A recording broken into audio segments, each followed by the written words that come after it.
Praise the Lord. இன்றைய பலப்படுத்தும் வார்த்தை மத்தேயு 21 அதிகாரம் 22வது வசனம்.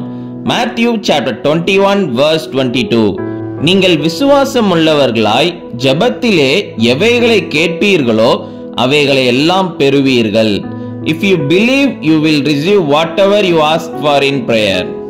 Hallelujah. இன்றைக்கு இயேசு உங்களை பார்த்து சொல்லுகிறார், உங்களுக்கு ஏதாச்சும் ஒரு தேவை இருந்துச்சு அப்படின்னா நான் உங்களுக்கு அதை தருவேன் என்று விசுவாசம் உள்ளவர்களாய் என்னிடத்துல நீங்க கேட்டீங்கன்னா அப்பொழுது அதை நீங்கள் பெற்றுக்கொள்வீர்கள் என்று இயேசு உங்களை பார்த்து சொல்லுகிறார்.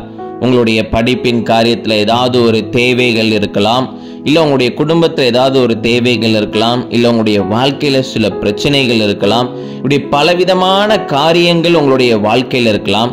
எதுவாக இருந்தாலும் நீங்க ஜெபத்துல ஏசப்பா கிட்ட சொல்லி, ஏசப்பா எனக்கு இதை செய்து தருவாங்க, இந்த பிரச்சனைக்கு ஒரு சொல்யூஷன் தருவாங்க, நான் ஏசப்பா கிட்ட கேட்பேன், நிச்சயம் ஏசப்பா எனக்கு இதை செய்து தருவாங்கன்னு விசுவாசம் உள்ளவர்களாய் நீங்க கேட்கின்ற பொழுது ஏசப்பா நிச்சயம் உங்க வாழ்க்கையில நீங்க எந்த காரியத்துக்காக கேட்கிறீங்களோ அந்த காரியங்கள்ல ஆண்டவர் உங்களுக்கு ஒரு சொல்யூஷன் தருவார், உங்களுடைய தேவைகளை சந்திப்பார், எல்லா விதத்திலையும் கர்த்தர் உங்களுக்கு உதவி செய்வார். அப்ப இந்த நாள்ல இருந்து உங்களுக்கு ஏதாச்சும் ஒரு தேவை இருந்துச்சுன்னா விசுவாசத்தோடு ஏசப்பா கிட்ட சொல்லி ஜெபம் பண்ணுங்க.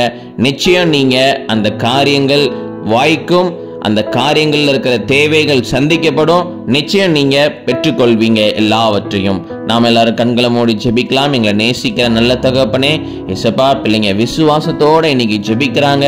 ஆண்டவரே, அவங்க வாழ்க்கையில் இருக்கிற பிரச்சனைகளை நீக்கி போடுங்க, சரீரத்துல காணப்படுகிற பலவீனங்களை நீக்கி போடுங்க, எல்லா தேவைகளையும் நீங்க சந்திங்க, எல்லா பிரச்சனையிலிருந்து பிள்ளைங்களுக்கு ஒரு விடுதலை கொடுங்க. நீங்க மாத்திரம் மகிமைப்படுங்க. இயேசுவின் மூலம் ஜெபிக்கிறோம் எங்கள் ஜீவனுள்ள நல்ல பிதாவே. ஆமேன், ஆமேன், ஆமேன். விசுவாசத்தோடு ஏசப்பா கிட்ட கேளுங்க, நிச்சயம் ஏசப்பா உங்களுக்கு தருவார். God bless you. Have a wonderful day.